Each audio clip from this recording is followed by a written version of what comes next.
வெண்பருத்தி நூலெடுத்து வாய் வெடிச்ச பூவெடுத்து நான் அணிஞ்சிட தொடுத்து வச்ச நடினமான மாலை இது.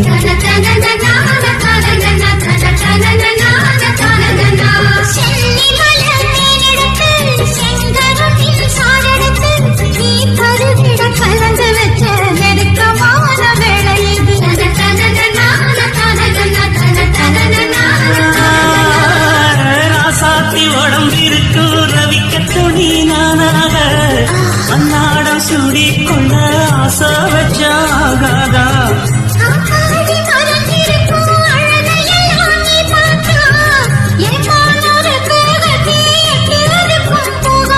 அடிச்சி சக்கரையே எட்டி நீயும் நிற்கிறையே நான் ஏங்கி ஏங்கி பார்த்துட போறாங்க பண்ணுறையே.